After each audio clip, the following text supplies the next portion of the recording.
Vous ne le savez sans doute pas, mais le mois de novembre, c'est le mois de l'ESS, Économie sociale et solidaire. On va se rendre sur place en différents lieux pour vous expliquer tous les contours de ce secteur économique qui recrute. Ça se passe après le générique.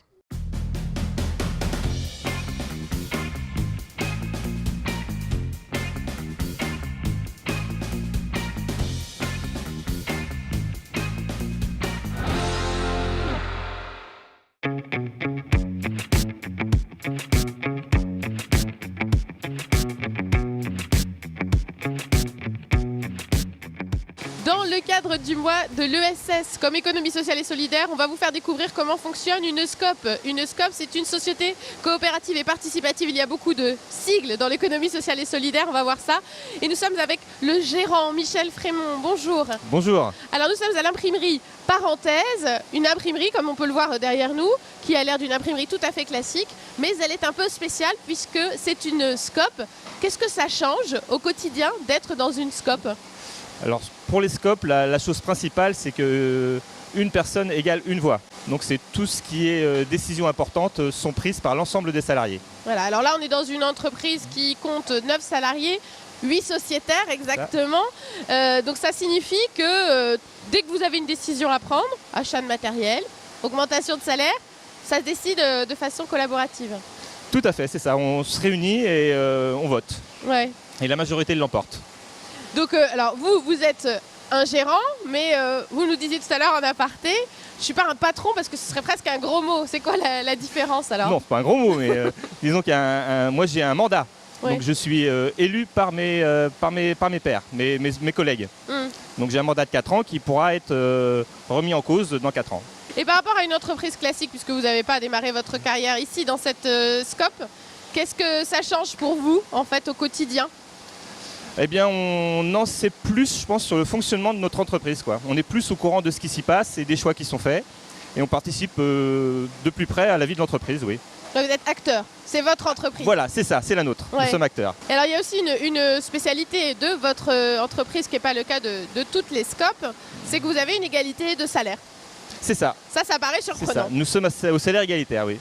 Donc le gérant touche le même salaire que Oui, c'est ça. le petit salarié, entre Il guillemets. n'y a pas de petits salariés. Tout le monde est très important dans une entreprise. De l'atelier au bureau, en passant par la PAO, tout le monde a son poste et a du travail. C'est une conviction ? C'était une conviction de faire ça, cette égalité de salaire ? Depuis la création de l'entreprise, oui. Ça a été voulu par les fondateurs. C'est pas toujours facile pour le secteur de l'imprimerie, hein, on le sait, le contexte Non. est un peu compliqué. Oui. Mais est-ce que le fait d'être une SCOP, ça vous donne les reins peut-être plus solides pour affronter la crise ou pas ? On peut faire des choix difficiles ensemble. Baisse des horaires ou même baisse salariale s'il faut, mais du moment que tout est fait ensemble et que tout est décidé ensemble, ça marche. Merci beaucoup Michel. Merci à vous.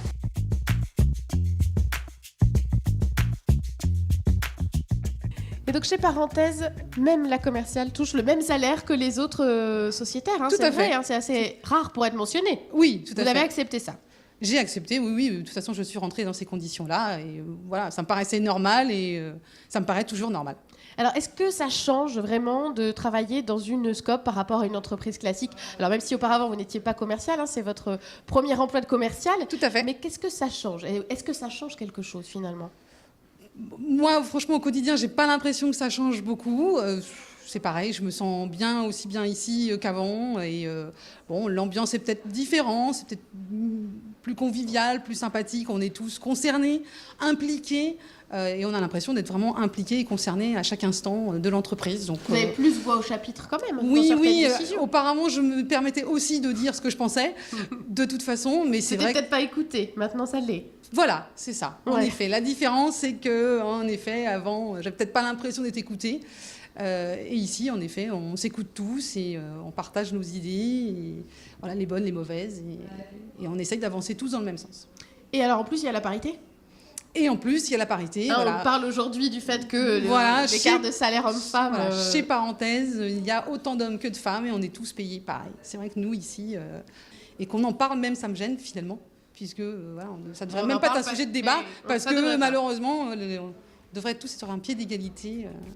Ouais, mais ça, c'est femme, la théorie. homme, C'est la et théorie, ouais, bah ouais. voilà. Et la pratique, Eh oui, c'est pas toujours oui, vrai, oui. mais ici, c'est vrai aussi. Mais ici, c'est vrai. C'est tout vrai à en fait. pratique. Voilà. Ici, il n'y a pas de différence homme-femme. Bon, il fait bon travailler, alors chez Parenteuse. Tout à fait. Voilà, ça, C'est ce sera le super. message. Exactement. Merci beaucoup. Mais pas de quoi.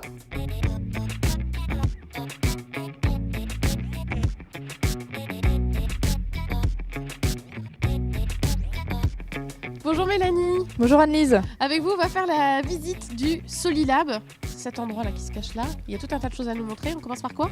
On peut commencer par aller voir les bureaux par exemple. On va faire ça. Je Ok, suis. très bien.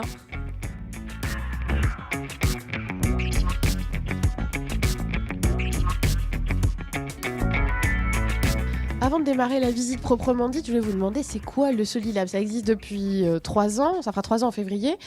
C'était quoi le concept au départ? Alors le concept de départ, c'est de proposer un lieu aux acteurs de l'innovation sociale et de l'économie sociale et solidaire.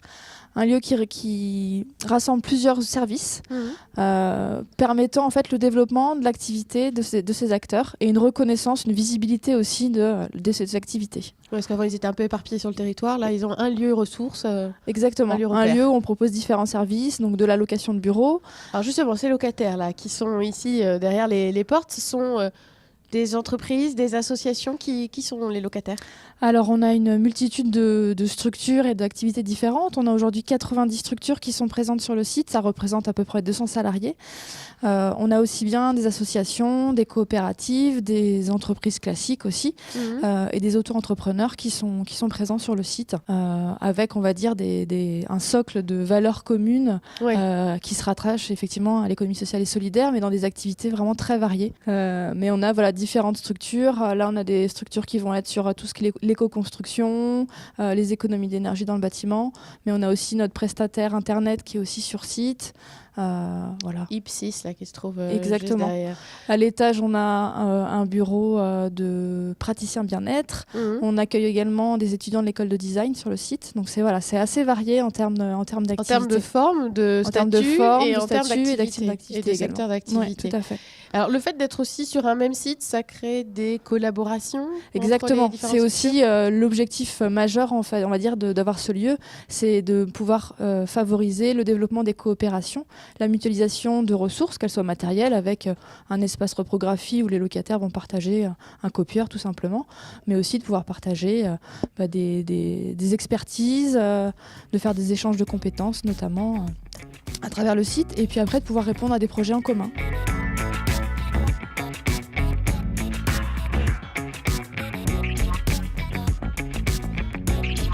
Donc on vient de voir les bureaux. Qu'est-ce qu'il y a d'autre à voir sur le Solilab? Alors là, on vient de passer devant la cantine du Solilab. Donc c'est le lieu où on vient manger le midi.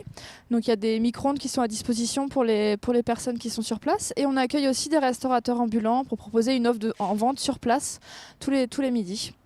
On a également le magasin, en fait, qui est une ressourcerie qui vend des produits d'occasion, donc qui est ouvert du mardi au samedi de 10h à 18h. Une petite question avant d'entrer dans ce comptoir. Est-ce qu'aujourd'hui, le Solilab, qui a presque 3 ans d'existence, est bien connu sur le territoire?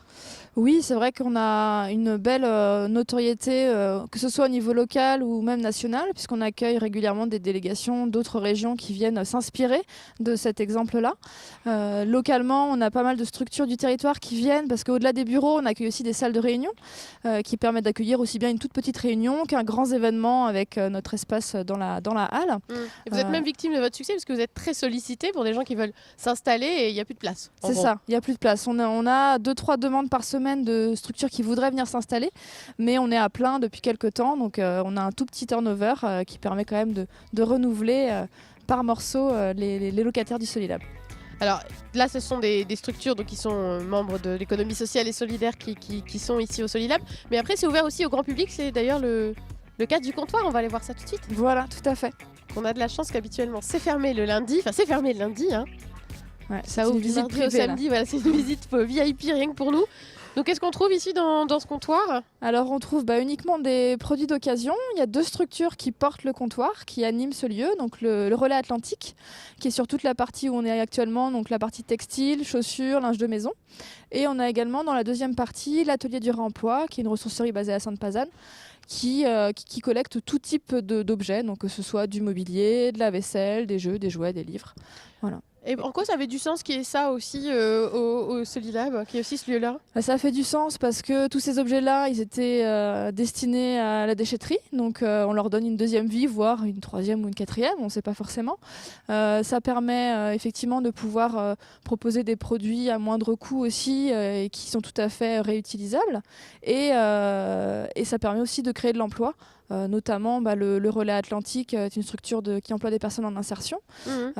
Et puis l'Atelier du Réemploi, c'est aussi une structure associative, mais qui a déjà bien évolué. Quand on a commencé à discuter il y a 3-4 ans, ils étaient 13, ils sont quasiment 10 de plus cette année. Donc il y a une vraie potentialité aussi d'activité liée à... L'économie sociale et solidaire, ça embauche aussi, ça crée de l'emploi. Ça embauche aussi, ouais. Ouais. Ouais, c'est ça. Et tout ce qui est économie circulaire, déchets et réemploi, il y a de belles potentialités dans ces secteurs-là. Ouais.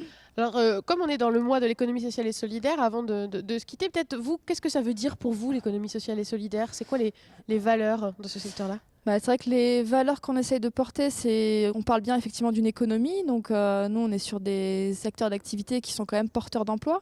Mais c'est une autre manière de travailler. C'est vrai qu'au Solilab, on aime bien dire que c'est un lieu vitrine qui permet de montrer qu'est-ce que ça veut dire de travailler autrement, de consommer autrement à travers cet espace de vente. Et puis d'entreprendre autrement, puisqu'on a aussi aux Écosoli tout un pôle d'accompagnement à des porteurs de projets qui veulent créer des entreprises d'innovation sociale. Donc voilà, c'est toutes ces idées-là qu'on veut faire passer à travers ces valeurs qu'on porte et à travers l'économie sociale et solidaire du territoire. Et effectivement, c'est aussi un point fort dans l'économie sociale et solidaire, c'est qu'on est sur un ancrage territorial, donc avec des acteurs locaux, avec des emplois qui sont non délocalisables. Et puis il y a toujours dans ces structures-là une gouvernance qui est partagée, participative, qui est très importante également. Eh bien, merci beaucoup, Mélanie, pour cette visite. De rien.